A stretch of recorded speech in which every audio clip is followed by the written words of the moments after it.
കുറച്ച് മാസ്ക് ഉണ്ടാക്കിയാലോ? അതിന് തയ്യൽ മെഷീൻ വേണമല്ലേ? ഓ ശരി, നമുക്കുണ്ടാക്കാം. ആഹാ, ഇത് സംഗതി കൊള്ളാമല്ലോ. അങ്ങനെയെങ്കിൽ കൂടുതൽ ആളുകളെ ഉപയോഗിച്ച് കൂടുതൽ മാസ്ക് ഉൽപ്പാദിപ്പിക്കാൻ ശ്രമിച്ചുകൂടെ? എന്നാ നമുക്ക് 4 പേരെയും കൂടി വിളിക്കാല്ലേ? ഇപ്പം എത്ര മാസ്കുകളാണ് നിർമ്മിച്ചത്? 6 എണ്ണം. ഒരാളെ കൂടി കൂടുതൽ വിളിച്ചു നോക്കൂ. ഉൽപ്പാദനം എത്ര മാറുമെന്ന് നമുക്ക് നോക്കാം. ഈ 5 പേരും കൂടി എത്ര മാസ്കാണ് ഇപ്പോൾ നിർമ്മിച്ചിരിക്കുന്നത്? 6 മാസ്ക്. എന്നാൽ ഉൽപ്പാദനം കുറച്ചുകൂടി വർദ്ധിപ്പിക്കാൻ നമുക്ക് ഒരാളെ കൂടി കൂടുതൽ വിളിച്ചാലോ? ഒരാളെയും കൂടി കൂടുതൽ വിളിച്ചപ്പോൾ മൊത്തം മാസ്കിന്റെ എണ്ണം 5 കുറഞ്ഞല്ലോ. എന്തുകൊണ്ടാണ് ഇങ്ങനെ സംഭവിച്ചത്? തൊഴിലാളികളുടെ എണ്ണം കൂടിയപ്പോൾ എന്തുകൊണ്ടാണ് മാസ്കിന്റെ എണ്ണം കുറഞ്ഞത്?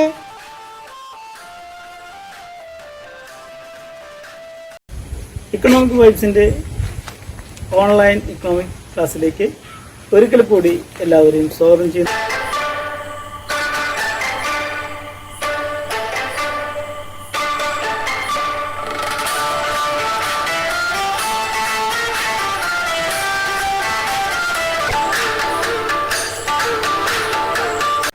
കഴിഞ്ഞ ക്ലാസ്സിൽ ഒരു ഉപഭോക്താവിൻ്റെ പെരുമാറ്റത്തെക്കുറിച്ചാണ് നമ്മൾ പഠിച്ചത്. ഒരു ഉപഭോക്താവ് തൻ്റെ പരിമിതമായ വിഭവങ്ങൾ ഉപയോഗിച്ച് എങ്ങനെയാണ് പരമാവധി സംതൃപ്തി നേടുക എന്ന് നമ്മൾ ചർച്ച ചെയ്തു കഴിഞ്ഞു.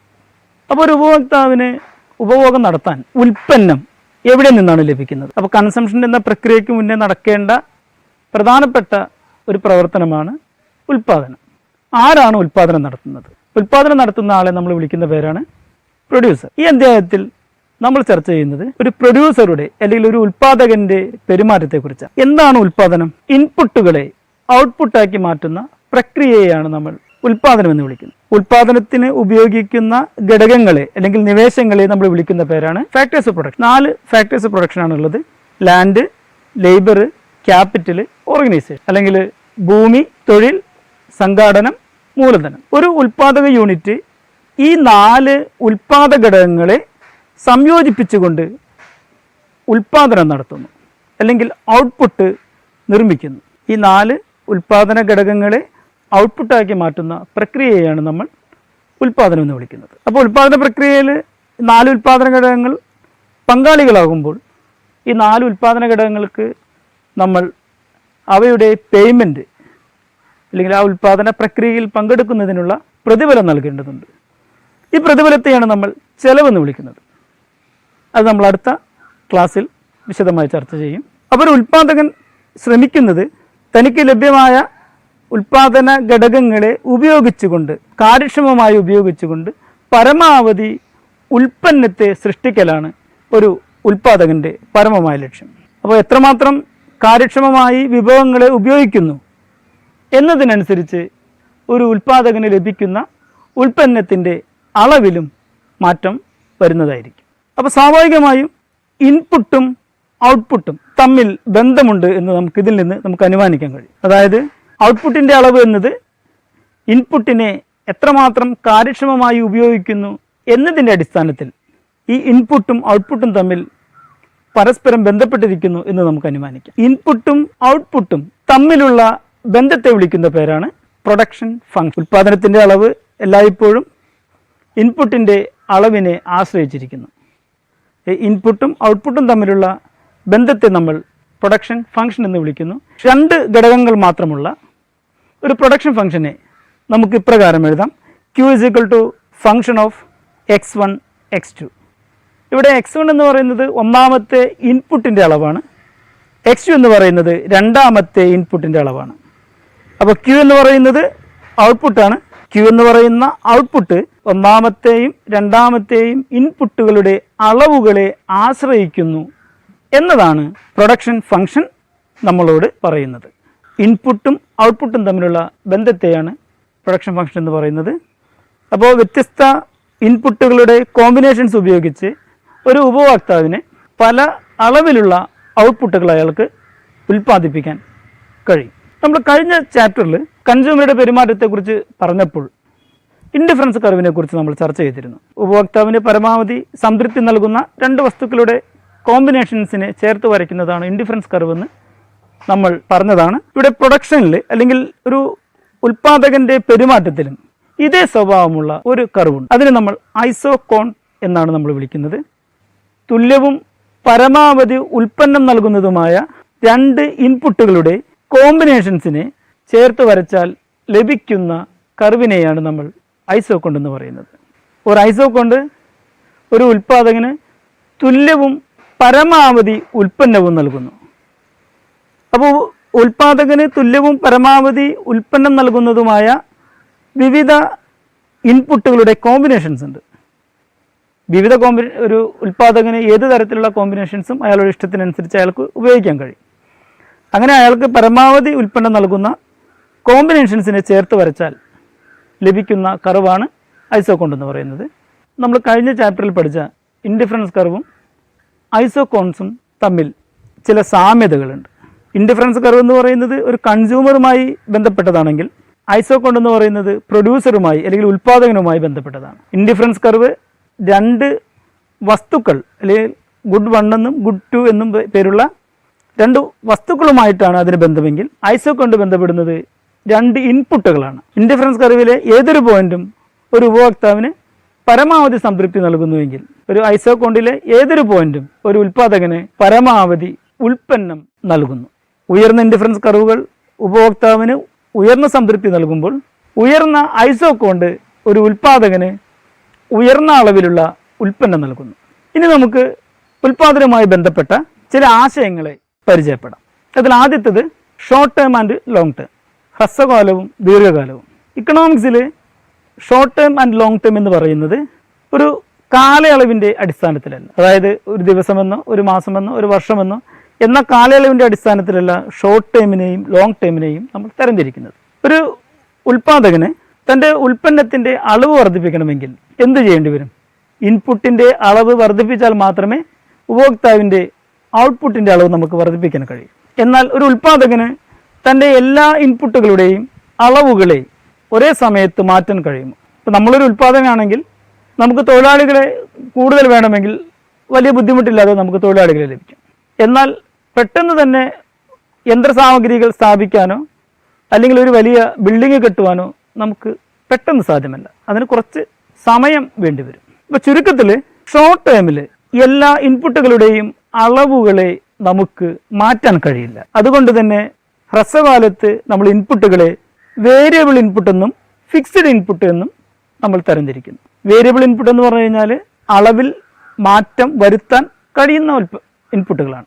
ഫിക്സ്ഡ് ഇൻപുട്ട് എന്ന് പറയുന്നത് അളവിൽ മാറ്റം വരുത്താൻ കഴിയാത്തതാണ്. നമ്മൾ തൊഴിലാളികളുടെ കാര്യം എന്ന് പറയുന്നത് ഒരു വേരിയബിൾ ഇൻപുട്ടാണ്. അതേസമയം മെഷീനറീസും ബിൽഡിങ്സും ഒക്കെ ഫിക്സ്ഡ് ഇൻപുട്ടിന്റെ എക്സാമ്പിളാണ്. ഇതിന്റെ അളവ് നമുക്ക് ഹ്രസ്വകാലത്ത് അല്ലെങ്കിൽ ഷോർട്ട് ടൈമിൽ നമുക്ക് മാറ്റാൻ കഴിയുകയില്ല. എന്നാൽ ലോങ് ടൈമിൽ എല്ലാ ഇൻപുട്ടുകളുടെയും അളവുകളെ നമുക്ക് മാറ്റാൻ കഴിയും. അതുകൊണ്ട് തന്നെ ലോങ് ടൈമിൽ ഇൻപുട്ടുകളെ നമ്മൾ വേരിയബിൾ എന്നോ ഫിക്സ്ഡ് എന്നോ നമ്മൾ തരംതിരിക്കുന്നില്ല.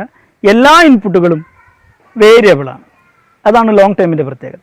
ചുരുക്കത്തിൽ ഷോർട്ട് ടൈം എന്ന് പറയുന്നത് ചില ഇൻപുട്ടുകളുടെ അളവിൽ മാറ്റം വരുത്താൻ കഴിയുന്നതും ചില ഇൻപുട്ടുകളുടെ അളവിൽ മാറ്റം വരുത്താൻ കഴിയാത്തതുമായ സമയമാണ്. ലോങ് ടൈം എന്ന് പറയുന്നത് എല്ലാ ഉൽപ്പന്നങ്ങളുടെയും അളവിൽ മാറ്റം വരുത്താൻ കഴിയുന്നതാണ്. അപ്പോൾ ഷോർട്ട് ടൈമിലാണ് നമ്മൾ ഇൻപുട്ടുകളെ വേരിയബിൾ എന്നും ഫിക്സ്ഡ് എന്നുമായി തരംതിരിച്ചത്. ലോങ് ടേമിൽ എല്ലാ ഇൻപുട്ടുകളും വേരിയബിളാണ്. ലോങ് ടേമിൽ ഫിക്സ്ഡ് ഇൻപുട്ടുകൾ ഇല്ല. അടുത്തത് ടോട്ടൽ പ്രൊഡക്ഷൻ അഥവാ മൊത്തം ഉൽപ്പാദനം. ഒരു വേരിയബിൾ ഇൻപുട്ടിൻ്റെ അളവിൽ മാറ്റം വരുത്തിക്കൊണ്ട് മറ്റെല്ലാ ഇൻപുട്ടുകളുടെയും അളവുകൾ സ്ഥിരമാക്കി നിലനിർത്തി നമ്മൾ ഉൽപ്പാദനം വർദ്ധിപ്പിക്കുമ്പോൾ ലഭിക്കുന്ന ഉൽപ്പന്നങ്ങളുടെ ആകെ അളവിനെയാണ് നമ്മൾ മൊത്തം ഉൽപ്പന്നം എന്ന് പറയുന്നത്. നമ്മൾ ഒരു വേരിയബിൾ ഇൻപുട്ടിന്റെ അളവിൽ മാത്രം മാറ്റം വരുത്തുന്നു. മറ്റെല്ലാ ഇൻപുട്ടുകളെയും, അതിൽ വേരിയബിൾ ഉണ്ടാകാം, ഫിക്സ്ഡ് ഉണ്ടാകാം, ആ എല്ലാ ഇൻപുട്ടുകളുടെയും അളവുകൾ നമ്മൾ സ്ഥിരമായി നിലനിർത്തുന്നു അല്ലെങ്കിൽ മാറ്റമില്ലാതെ തുടരുന്നു. എന്നിട്ട് നമ്മൾ ഉൽപ്പാദനം വർദ്ധിപ്പിച്ചാൽ നമുക്ക് ലഭിക്കുന്ന മൊത്തം ഉൽപ്പന്നത്തെയാണ് നമ്മൾ ടോട്ടൽ പ്രൊഡക്ഷൻ എന്ന് വിളിക്കുന്നത്. ഇപ്പോൾ ടോട്ടൽ പ്രൊഡക്ഷൻ കാണണമെങ്കിൽ നമുക്ക് average production into number of input എന്നതിന് അല്ലെങ്കിൽ AP ഇൻറ്റു Q ഗുണിച്ചു കഴിഞ്ഞാൽ നമുക്ക് ടോട്ടൽ പ്രൊഡക്ഷൻ നമുക്ക് ലഭിക്കും. അടുത്തത് ആവറേജ് പ്രോഡക്റ്റ് ആണ്. വേരിയബിൾ ഇൻപുട്ടിന്റെ ഒരു യൂണിറ്റിന്റെ ഔട്ട്പുട്ടിനെയാണ് നമ്മൾ ആവറേജ് പ്രോഡക്റ്റ് എന്ന് വിളിക്കുന്നത്. അതായത് ഒരു യൂണിറ്റ് വേരിയബിൾ ഇൻപുട്ട് കൊണ്ട് എത്ര ഉൽപ്പന്നം ഉൽപ്പാദിപ്പിക്കാൻ കഴിയും എന്നതാണ് ആവറേജ് പ്രോഡക്റ്റ്. ആവറേജ് പ്രോഡക്റ്റ് കാണാൻ നമ്മൾ ഉപയോഗിക്കുന്ന ഇക്വേഷൻ TP/Q എന്നാണ്. TP എന്ന് പറഞ്ഞാൽ ടോട്ടൽ പ്രൊഡക്ഷൻ, Q എന്ന് പറയുന്നത് നമ്പർ ഓഫ് ഇൻപുട്ട്. അപ്പോൾ ടോട്ടൽ ഉൽപ്പാദനത്തെ നമ്പർ ഓഫ് ഇൻപുട്ട് കൊണ്ട് ഹരിച്ചു കഴിഞ്ഞാൽ ഒരു യൂണിറ്റ് വേരിയബിൾ ഇൻപുട്ടിന്റെ ഔട്ട്പുട്ട് നമുക്ക് ലഭിക്കും. ഇതിനെ ആവറേജ് പ്രോഡക്റ്റ് എന്ന് വിളിക്കുന്നു. അടുത്തത് മാർജിനൽ പ്രോഡക്റ്റ് ആണ്. മറ്റെല്ലാ ഇൻപുട്ടുകളും സ്ഥിരമാക്കി നിലനിർത്തിക്കൊണ്ട് വേരിയബിൾ ഇൻപുട്ടിന്റെ ഒരു അധിക യൂണിറ്റ് ഉപയോഗിക്കുമ്പോൾ ടോട്ടൽ പ്രോഡക്റ്റിലുള്ള വർധനവിനെയാണ് നമ്മൾ മാർജിനൽ പ്രോഡക്റ്റ് എന്ന് വിളിക്കുന്നത്. വേരിയബിൾ ഇൻപുട്ടിന്റെ ഒരു അധിക യൂണിറ്റ് ഉപയോഗിക്കുന്നു, അതിന്റെ ഫലമായി ടോട്ടൽ പ്രോഡക്റ്റിൽ വർധന ഉണ്ടാകുന്നു. ഒരു അധിക യൂണിറ്റ് വേരിയബിൾ ഇൻപുട്ട് ഉപയോഗിക്കുമ്പോൾ ടോട്ടൽ ഔട്ട്പുട്ടിൽ ഉണ്ടാകുന്ന വർധനവാണ് മാർജിനൽ പ്രോഡക്റ്റ് എന്ന് പറയുന്നത്. അപ്പോൾ മാർജിനൽ പ്രോഡക്റ്റ് കാണാനുള്ള ഇക്വേഷൻ MP = ഡെൽറ്റ TP/ഡെൽറ്റ Q. ഡെൽറ്റ TP എന്ന് പറഞ്ഞാൽ ടോട്ടൽ പ്രോഡക്റ്റിലുള്ള മാറ്റമാണ്. ഡെൽറ്റ Q എന്ന് പറയുന്നത് ഇൻപുട്ടിന്റെ അളവിലുള്ള മാറ്റമാണ്. ഈ മൂന്ന് ആശയങ്ങൾ വളരെ പ്രധാനപ്പെട്ടതാണ്. ഇവിടെ ഒരു ടേബിൾ കൊടുത്തിട്ടുണ്ട്. ഈ ടേബിൾ ഉപയോഗിച്ച് നമുക്ക് ഈ മൂന്ന് ആശയങ്ങളെയും TP, AP, MP എന്നീ ആശയങ്ങളെ നമുക്ക് കൂടുതൽ മനസ്സിലാക്കാം. 4 കോളം കൊടുത്തിട്ടുണ്ട്. ഒന്നാമത്തെ കോളം ഇൻപുട്ട്, രണ്ടാമത്തെ കോളം ടോട്ടൽ പ്രോഡക്റ്റ്, മൂന്നാമത്തെ column average product. Average product കാണുന്നത് TP/Q. TP എന്ന് പറയുന്നത് ടോട്ടൽ പ്രോഡക്റ്റ് ആണ്. Q എന്ന് പറയുന്നത് ഇൻപുട്ടിന്റെ അളവാണ്. മാർജിനൽ പ്രോഡക്റ്റ് ഡെൽറ്റ TP/ഡെൽറ്റ Q ആണ്. ടോട്ടൽ പ്രോഡക്റ്റിലുള്ള മാറ്റത്തെ ഇൻപുട്ടിലുള്ള മാറ്റം കൊണ്ട് ഹരിച്ചാൽ മാർജിനൽ പ്രോഡക്റ്റ് കിട്ടും. അല്ലെങ്കിൽ രണ്ട് TPകൾ തമ്മിലുള്ള വ്യത്യാസം കണ്ടുപിടിച്ചാലും നമുക്ക് മാർജിനൽ പ്രോഡക്റ്റ് കാണാൻ കഴിയും. ആദ്യത്തെ ഇൻപുട്ട് 0 ആണ്, ടോട്ടൽ പ്രോഡക്റ്റ് 0 ആണ്. ആവറേജ് പ്രോഡക്റ്റ് ഇൻഫിനിറ്റി ആയിരിക്കും. 0/0 എന്ന് പറയുന്നത് ഇൻഫിനിറ്റി ആണ്. മാർജിനൽ പ്രോഡക്റ്റ് അങ്ങനെ തന്നെയാണ്. ഇനി ഇൻപുട്ടിന്റെ അളവ് ഒരു യൂണിറ്റ് വർദ്ധിപ്പിക്കുന്നു. ടോട്ടൽ പ്രോഡക്റ്റ് 10 ആയി വർദ്ധിക്കുന്നു. ആവറേജ് പ്രോഡക്റ്റ് 10/1 10 ആണ്. മാർജിനൽ പ്രോഡക്റ്റ് 10 ആയിരിക്കും. കാരണം ടോട്ടൽ പ്രോഡക്റ്റിലുള്ള വർധനവ് 10 ആണ്, ഇൻപുട്ടിലുള്ള വർധനവ് 1 ആണ്. 10/1 10 ആയിരിക്കും. വീണ്ടും ഇൻപുട്ട് ഒരു യൂണിറ്റ് കൂടി വർദ്ധിപ്പിക്കുന്നു. ടോട്ടൽ പ്രോഡക്റ്റ് 24 ആയി വർദ്ധിക്കുന്നു. ആവറേജ് പ്രോഡക്റ്റ് 12 ആണ്. Marginal product 14. അതായത് ടോട്ടൽ പ്രോഡക്റ്റ് 10ൽ നിന്ന് 24 ആയി വർദ്ധിക്കുമ്പോൾ ടോട്ടൽ പ്രോഡക്റ്റിലുള്ള വർധനവാണ് മാർജിനൽ പ്രോഡക്റ്റ്. ഇൻപുട്ടിന്റെ അളവ് 3 ആവുന്നു. Total product 40, average product 13.33, marginal product 16. TP 24ൽ നിന്ന് 40 ആയി വർദ്ധിച്ചാൽ ടോട്ടൽ പ്രോഡക്റ്റിലുള്ള വർധനവ് 16 ആണ്. Input 4, total product 50, average product 12.5, marginal product 10. Input വീണ്ടും വർദ്ധിക്കുന്നു. ടോട്ടൽ പ്രോഡക്റ്റ് 56 ആയി മാറുന്നു. ആവറേജ് പ്രോഡക്റ്റ് 11.2 ആയി മാറുന്നു. മാർജിനൽ പ്രോഡക്റ്റ് 6 ആണ്. ടോട്ടൽ പ്രോഡക്റ്റ് 57 ആയി വർദ്ധിക്കുന്നു. Average product 9.5, marginal product 1. വീണ്ടും ഇൻപുട്ട് 7 ആയി മാറുമ്പോൾ ടോട്ടൽ പ്രോഡക്റ്റ് 50 ആണ്. ആവറേജ് പ്രോഡക്റ്റ് 7.14, മാർജിനൽ പ്രോഡക്റ്റ് -7 ആണ്. കാരണം ടോട്ടൽ പ്രോഡക്റ്റ് 57ൽ നിന്ന് 50 ആയി കുറയുന്നു.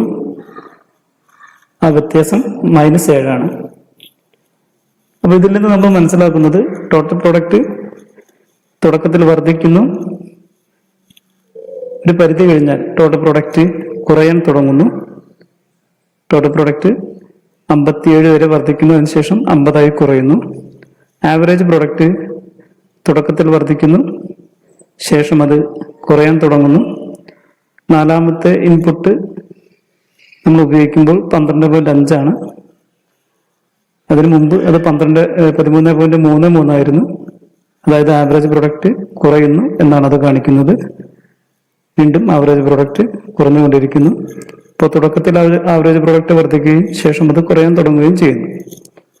മാർജിനൽ പ്രൊഡക്റ്റിന്റെ കാര്യത്തിൽ മാർജിനൽ പ്രൊഡക്റ്റ് വർദ്ധിക്കുന്നു, അതിന്റെ പരമാവധിയിലെത്തുന്നു, ശേഷം അത് കുറയുന്നു. ടോട്ടൽ പ്രോഡക്റ്റ് കുറയാൻ തുടങ്ങുമ്പോൾ മാർജിനൽ പ്രോഡക്റ്റ് നെഗറ്റീവ് ആകുന്നു. ഇതാണ് ആവറേജ് പ്രോഡക്റ്റും ടോട്ടൽ പ്രോഡക്റ്റും മാർജിനൽ പ്രോഡക്റ്റും തമ്മിലുള്ള ബന്ധം. അടുത്തത് നമുക്ക് ചർച്ച ചെയ്യാനുള്ളത് ഈ ചാപ്റ്ററിൽ വളരെ പ്രധാനപ്പെട്ട ഒരു ഭാഗമായ ലോ ഓഫ് വേരിയബിൾ പ്രപ്പോർഷൻ അഥവാ വിഭേദകാനുപാത നിയമത്തെക്കുറിച്ചാണ്. ഇതിന് law of diminishing marginal product അഥവാ അപജയ സീമാന്ത ഉൽപാദന നിയമം എന്നും പേരുണ്ട്. നമ്മൾ നേരത്തെ പറഞ്ഞു ഒരു ഷോർട്ട് ടേമിൽ ചില ഇൻപുട്ടുകൾ ഫിക്സ്ഡ് ആണ്, ചില ഇൻപുട്ടുകൾ വേരിയബിൾ ആണ് എന്ന്. അതായത് ചില ഇൻപുട്ടുകളുടെ അളവിൽ നമുക്ക് മാറ്റം വരുത്താൻ കഴിയും, ചില ഇൻപുട്ടുകളുടെ അളവിൽ മാറ്റം വരുത്താൻ കഴിയില്ല എന്ന് നമ്മൾ നേരത്തെ പറഞ്ഞതാണ്.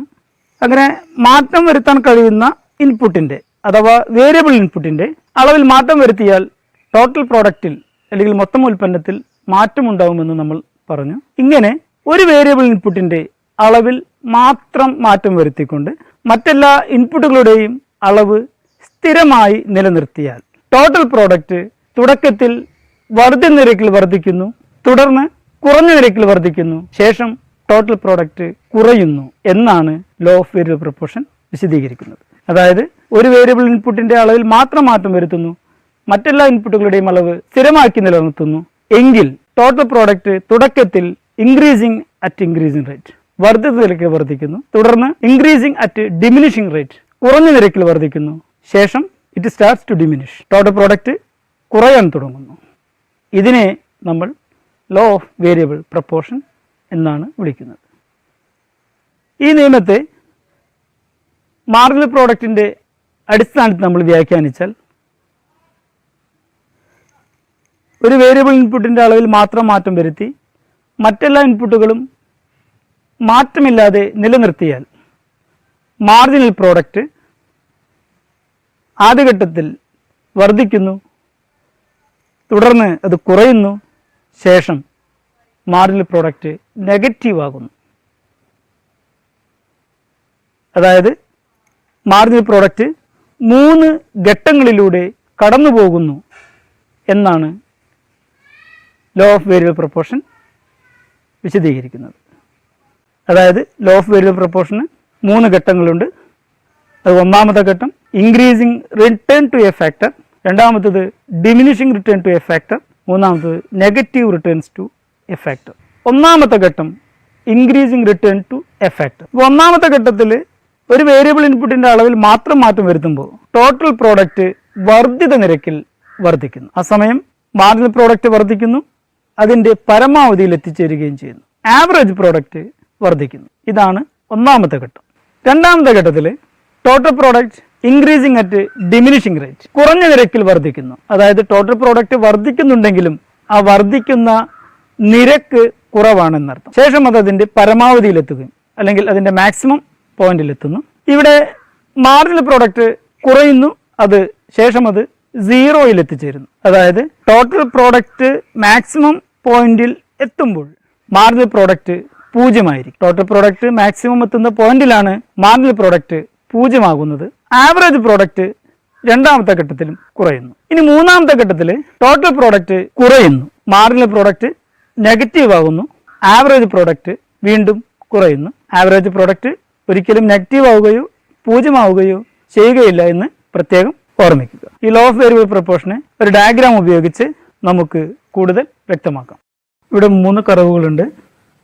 ഒന്നാമത്തെ ഘട്ടത്തിൽ ടോട്ടൽ പ്രോഡക്റ്റ് വർദ്ധിത നിരക്കിൽ വർദ്ധിക്കുന്നു, മാർജിനൽ പ്രോഡക്റ്റ് വർദ്ധിക്കുകയും പരമാവധിയിലെത്തുകയും ചെയ്യുന്നു, ആവറേജ് പ്രോഡക്റ്റ് വർദ്ധിക്കുന്നു. രണ്ടാമത്തെ ഘട്ടത്തിൽ ടോട്ടൽ പ്രോഡക്റ്റ് കുറഞ്ഞ നിരക്കിൽ വർദ്ധിക്കുന്നു, അതിൻ്റെ പരമാവധിയിലെത്തുന്നു, മാർജിനൽ പ്രോഡക്റ്റ് കുറയുന്നു. രണ്ടാമത്തെ ഘട്ടത്തിൻ്റെ അവസാനം മാർജിനൽ പ്രോഡക്റ്റ് 0 ആകുന്നു. ഈ സന്ദർഭത്തിൽ ടോട്ടൽ പ്രോഡക്റ്റ് അതിൻ്റെ പരമാവധിയിലായിരിക്കും. രണ്ടാമത്തെ ഘട്ടത്തിൽ ആവറേജ് പ്രോഡക്റ്റ് കുറയുന്നു. മൂന്നാമത്തെ ഘട്ടത്തിൽ ടോട്ടൽ പ്രോഡക്റ്റ് കുറയാൻ തുടങ്ങുമ്പോൾ മാർജിനൽ പ്രോഡക്റ്റ് നെഗറ്റീവ് ആകുന്നു. ഇവിടെ ആവറേജ് പ്രോഡക്റ്റ് കുറയുന്നു. ഇവിടെ ഒരു ടേബിൾ കൊടുത്തിട്ടുണ്ട്. ലോ ഓഫ് വേരിയബിൾ പ്രപ്പോർഷൻ്റെ 3 ഘട്ടങ്ങളെ ഈ ടേബിൾ ഉപയോഗിച്ച് നമുക്ക് കുറച്ചുകൂടി വ്യക്തമായി മനസ്സിലാക്കാം. ഇവിടെ 6 കോളം കൊടുത്തിട്ടുണ്ട്. Fixed input, variable input, TP, MP, AP, then stages. Fixed ഇൻപുട്ടിൻ്റെ അളവ് എല്ലായ്പ്പോഴും 1 തന്നെയാണ്. അതായത് 5. കാരണം നമ്മൾ ഒരു വേരിയബിൾ ഇൻപുട്ടിൻ്റെ അളവിൽ മാത്രമാണ് മാറ്റം വരുത്തുന്നത്, മറ്റെല്ലാ ഇൻപുട്ടുകളും ഫിക്സ്ഡായി നിലനിർത്തുന്നു. ഇവിടെ വേരിയബിൾ ഇൻപുട്ടിൻ്റെ അളവ് 0 മുതൽ 4 വരെ നമ്മൾ വർദ്ധിപ്പിക്കുന്നു. അപ്പോൾ ടോട്ടൽ പ്രോഡക്റ്റ് വർദ്ധിത നിരക്കിലാണ് വർദ്ധിക്കുന്നത്. ആദ്യം 1, പിന്നെ അത് 3, 6, 10 എന്നിങ്ങനെ വർദ്ധിത നിലയ്ക്ക് വർദ്ധിക്കുന്നു. മാർജിനൽ പ്രോഡക്റ്റ് വർദ്ധിക്കുന്നു. ഒന്നാമത്തെ ഘട്ടത്തിൽ തന്നെ അതിൻ്റെ പരമാവധിയിലെത്തുന്നു. ആവറേജ് പ്രോഡക്റ്റ് ഈ ഘട്ടത്തിൽ വർദ്ധിച്ചു കൊണ്ടിരിക്കുന്നു. ഇതാണ് ഒന്നാമത്തെ ഘട്ടം. ഇനി രണ്ടാമത്തെ ഘട്ടത്തിൽ ഫിക്സ്ഡ് ഇൻപുട്ടിൻ്റെ അളവ് നമ്മൾ നേരത്തെ പറഞ്ഞു മാറ്റമില്ലാതെ നിൽക്കുന്നു. വേരിയബിൾ ഇൻപുട്ടിൻ്റെ അളവ് നമ്മൾ വീണ്ടും ഓരോ അധിക യൂണിറ്റ് കൂടി വർദ്ധിപ്പിക്കുന്നു. അത് 5, 6, 7, 8 എന്നിങ്ങനെ വർദ്ധിപ്പിക്കുമ്പോൾ ടോട്ടൽ പ്രോഡക്റ്റ് വർദ്ധിക്കുന്നത് കുറഞ്ഞ നിരക്കിലാണ്. അതായത് 13 നിന്ന് 15 ആകുന്നു, 15, 16 ആകുന്നു, വീണ്ടും 16 തന്നെയായി നിലനിൽക്കുന്നു. അതായത് കുറഞ്ഞ നിരക്കിൽ വർദ്ധിക്കുന്നു, അതിൻ്റെ പരമാവധിയിലെത്തുന്നു. മാർജിനൽ പ്രോഡക്റ്റ് കുറയുന്നു. രണ്ടാമത്തെ ഘട്ടത്തിൻ്റെ അവസാനം അത് 0 ആകുന്നു. മാർജിനൽ പ്രോഡക്റ്റ് 0 ആകുമ്പോൾ ടോട്ടൽ പ്രോഡക്റ്റ് അതിൻ്റെ പരമാവധിയിലായിരിക്കും. ആവറേജ് പ്രോഡക്റ്റ് ഈ ഘട്ടത്തിൽ കുറയുന്നു. മൂന്നാമത്തെ ഘട്ടത്തിൽ വേരിയബിൾ ഇൻപുട്ടിൻ്റെ അളവ് വീണ്ടും വർദ്ധിപ്പിക്കുമ്പോൾ ടോട്ടൽ പ്രോഡക്റ്റ് കുറയാൻ തുടങ്ങുന്നു. അതായത് 15 നിന്ന് 13 കുറയുന്നു. ഈ സമയം മാർജിനൽ പ്രോഡക്റ്റ് നെഗറ്റീവായിരിക്കും. അതായത് ടോട്ടൽ പ്രോഡക്റ്റ് കുറയാൻ തുടങ്ങുമ്പോൾ മാർജിനൽ പ്രോഡക്റ്റ് നെഗറ്റീവായിരിക്കും എന്ന് പ്രത്യേകം ഓർമ്മിക്കുക. ഈ സന്ദർഭത്തിൽ ആവറേജ് പ്രോഡക്റ്റ് കുറയുന്നു. ഇതിനെ നമ്മൾ മൂന്നാമത്തെ സ്റ്റേജ് എന്ന് വിളിക്കുന്നു. ഇവിടെ പ്രത്യേകം ഓർമ്മിക്കേണ്ടത് ആവറേജ് പ്രോഡക്റ്റ് ഒരിക്കലും 0 ആവുകയോ നെഗറ്റീവ് ആവുകയോ ഇല്ല എന്ന് പ്രത്യേകം ഓർമ്മിപ്പിക്കുന്നു. ലോ ഓഫ് വേരിയബിൾ പ്രപ്പോർഷൻ്റെ ഈ 3 ഘട്ടത്തിലെ TP, AP, MP എന്നിവയുടെ പെരുമാറ്റം ഒരിക്കൽ കൂടി ഞാൻ ഓർമ്മിപ്പിക്കുന്നു. ഒന്നാമത്തെ ഘട്ടത്തിൽ ടോട്ടൽ പ്രോഡക്റ്റ് വർദ്ധിത നിരക്കിൽ വർദ്ധിക്കുന്നു. MP വർദ്ധിക്കുന്നു, പരമാവധിയിലെത്തുന്നു. AP വർദ്ധിക്കുന്നു. രണ്ടാമത്തെ ഘട്ടത്തിൽ TP കുറഞ്ഞ നിരക്കിൽ വർദ്ധിക്കുന്നു, അതിൻ്റെ പരമാവധിയിൽ അത് എത്തിച്ചേരുന്നു. MP കുറയുന്നു, അത് 0-ലെത്തുന്നു. MP 0-ലെത്തുന്നത് ടോട്ടൽ പ്രോഡക്റ്റ് പരമാവധിയിൽ എത്തുമ്പോഴാണ്. ആവറേജ് പ്രോഡക്റ്റ് കുറയുന്നു. മൂന്നാമത്തെ ഘട്ടത്തിൽ ടോട്ടൽ പ്രോഡക്റ്റ് കുറയാൻ തുടങ്ങുന്നു, അപ്പോൾ മാർജിനൽ പ്രോഡക്റ്റ് നെഗറ്റീവ് ആകുന്നു. ആവറേജ് പ്രോഡക്റ്റ് ആ സമയത്തും കുറയുന്നു. ഇതാണ് ലോ ഓഫ് വേരിയബിൾ പ്രപ്പോർഷൻ. ഇനി നമുക്ക് ടോട്ടൽ പ്രോഡക്റ്റും മാർജിനൽ പ്രോഡക്റ്റും തമ്മിലുള്ള ബന്ധം എങ്ങനെയാണെന്ന് പരിശോധിക്കാം. ഇവിടെ ഒരു ഡയഗ്രാം കൊടുത്തിട്ടുണ്ട്. അതനുസരിച്ച് നമുക്ക് ടോട്ടൽ പ്രോഡക്റ്റും മാർജിനൽ പ്രോഡക്റ്റും തമ്മിലുള്ള ബന്ധം പരിശോധിക്കാം. ഒന്നാമത്തെ ബന്ധം, ടോട്ടൽ പ്രോഡക്റ്റ് വർദ്ധിത നിരക്കിലാണ് വർദ്ധിക്കുന്നതെങ്കിൽ ആ സമയത്ത് മാർജിനൽ പ്രോഡക്റ്റ് വർദ്ധിക്കുന്നു, പരമാവധിയിലെത്തുന്നു. രണ്ടാമത്തെ റിലേഷൻ, ടോട്ടൽ പ്രോഡക്റ്റ് ഡിമിനിഷിംഗ് റേറ്റിലാണ് വർദ്ധിക്കുന്നതെങ്കിൽ മാർജിനൽ പ്രോഡക്റ്റ് കുറയുകയും ചെയ്യുന്നു. ടോട്ടൽ പ്രോഡക്റ്റ് പരമാവധിയിലെത്തുമ്പോൾ മാർജിനൽ പ്രോഡക്റ്റ് 0 ആകുന്നു. മൂന്നാമത്തത്, ടോട്ടൽ പ്രോഡക്റ്റ് കുറയുമ്പോൾ മാർജിനൽ പ്രോഡക്റ്റ് നെഗറ്റീവ് ആകുന്നു. ഇതാണ് ടോട്ടൽ പ്രോഡക്റ്റും മാർജിനൽ പ്രോഡക്റ്റും തമ്മിലുള്ള ബന്ധം. അത് ഈ ഡയഗ്രാം ഉപയോഗിച്ച് കഴിഞ്ഞാൽ നമുക്ക് വളരെ ഈസിയായി കാര്യങ്ങളെ മനസ്സിലാക്കാൻ പറ്റും. അത് പ്രത്യേകിച്ച് അത് കാണാണ്ട് പഠിക്കേണ്ട ആവശ്യമില്ല എന്നർത്ഥം. ഇനി MPയും APയും തമ്മിലുള്ള ബന്ധമാണ് നമ്മൾ അടുത്ത് പറയുന്നത്. ഡയഗ്രാം ഇവിടെ കൊടുത്തിട്ടുണ്ട്. ഇതിൻ്റെ അടിസ്ഥാനത്തിൽ നമുക്ക് ബന്ധങ്ങളെ വിശദമാക്കാം. ഒന്നാമത്തെ ബന്ധം, AP വർദ്ധിക്കുമ്പോൾ MP APയുടെ മുകളിലായിരിക്കും. അതായത് AP വർദ്ധിച്ചുകൊണ്ടിരിക്കുന്ന സമയത്തെല്ലാം MP APയുടെ മുകളിലായിരിക്കും. രണ്ടാമത്തത്, AP കുറയുമ്പോൾ MP APയുടെ താഴെയായിരിക്കും. MP കുറഞ്ഞാൽ അല്ലെങ്കിൽ കുറഞ്ഞുകൊണ്ടിരിക്കുകയാണെങ്കിൽ MP APയുടെ താഴെയായിരിക്കും. മൂന്നാമത്തത്, APയുടെ പരമാവധി പോയിന്റിനെ അല്ലെങ്കിൽ മാക്സിമം പോയിന്റിനെ MP മുകളിൽ നിന്ന് ഛേദിക്കുന്നു. APയുടെ മാക്സിമം പോയിന്റിനെ MP ഛേദിക്കുന്നത് മുകളിൽ നിന്നാണ്. ഈ 3 കാര്യങ്ങളാണ് APയും MPയും തമ്മിലുള്ള. എന്തുകൊണ്ടാണ് ലോ ഓഫ് വേരിയബിൾ പ്രപ്പോർഷൻ സംഭവിക്കുന്നത്? നമ്മൾ ഉൽപ്പന്നത്തിൻ്റെ അളവ് വർദ്ധിപ്പിക്കാൻ വേണ്ടി ഒരു വേരിയബിൾ ഇൻപുട്ടിൻ്റെ അളവിൽ മാറ്റം വരുത്തുന്നു, മറ്റെല്ലാ ഇൻപുട്ടുകളും അതേ രൂപത്തിൽ നിലനിർത്തുമ്പോൾ ഫാക്ടർ പ്രൊപ്പോർഷൻ അഥവാ ഘടക അനുപാതത്തിന് മാറ്റം സംഭവിക്കുന്നു.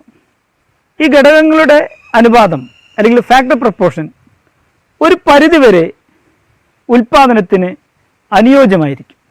ആ അനുയോജ്യമായിരിക്കുന്ന സമയം വരെ ഉൽപ്പാദനം വർദ്ധിച്ചുകൊണ്ടിരിക്കുന്നു. എന്നാൽ ഒരു പരിധിക്കപ്പുറം വീണ്ടും ഒരു വേരിയബിൾ ഇൻപുട്ടിൻ്റെ അളവിൽ മാറ്റം വരുത്തുമ്പോൾ ഫാക്ടർ പ്രൊപ്പോർഷനിൽ വീണ്ടും വീണ്ടും മാറ്റങ്ങൾ സംഭവിക്കുന്നു. ഈ ഫാക്ടർ പ്രൊപ്പോർഷനിൽ സംഭവിക്കുന്ന മാറ്റം ഒരു പരിധിക്കപ്പുറം ഉൽപ്പാദനത്തിന് അനുയോജ്യമല്ലാത്തതായി തീരുന്നതിനാൽ ടോട്ടൽ പ്രോഡക്റ്റ് കുറയുന്നു. അപ്പോൾ ലോ ഓഫ് വേരിയബിൾ പ്രൊപ്പോർഷൻ സംഭവിക്കാനുള്ള കാരണം ഫാക്ടർ പ്രൊപ്പോർഷനിൽ വരുന്ന മാറ്റങ്ങളാണ്. ഒരു പരിധിവരെ ഫാക്ടർ പ്രൊപ്പോർഷനിലുള്ള മാറ്റം ഉൽപ്പാദനത്തിന് അനുകൂലമാകും.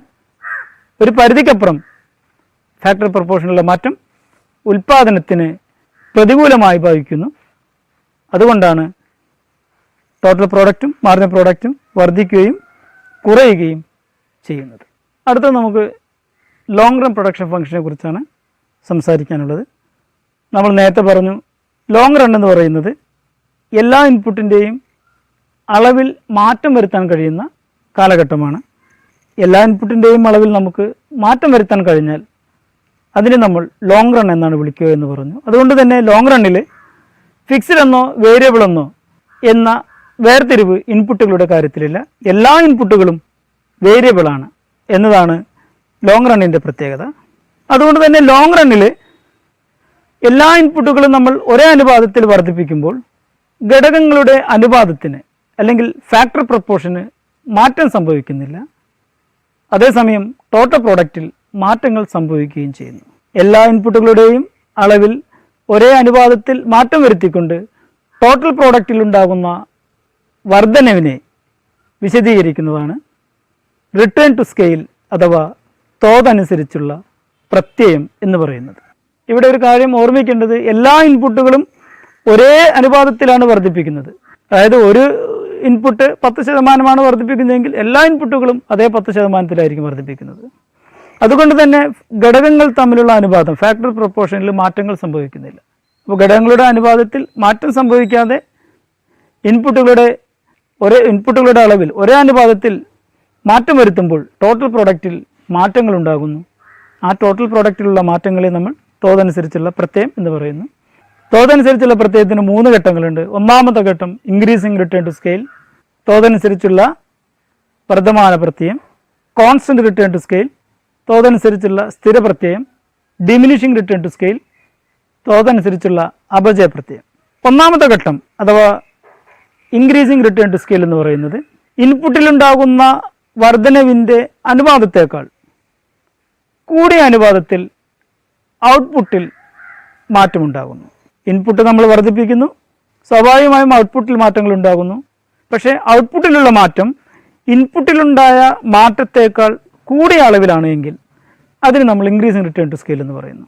അതായത് ഇൻപുട്ട് നമ്മൾ 20% വർദ്ധിപ്പിക്കുന്നതെങ്കിൽ ഔട്ട്പുട്ടിൽ ഉണ്ടാകുന്ന വർധനവ് 30, 40 അല്ലെങ്കിൽ അതിൽ കൂടുതലോ ആയിരിക്കും. ഇൻപുട്ടിലുണ്ടാകുന്ന വർധനവിനേക്കാൾ കൂടിയ അളവിൽ ഔട്ട്പുട്ടിലുണ്ടാകുന്ന വർധനവിനെ നമ്മൾ ഇൻക്രീസിങ് റിട്ടേൺ ടു സ്കെയിൽ എന്ന് വിളിക്കുന്നു.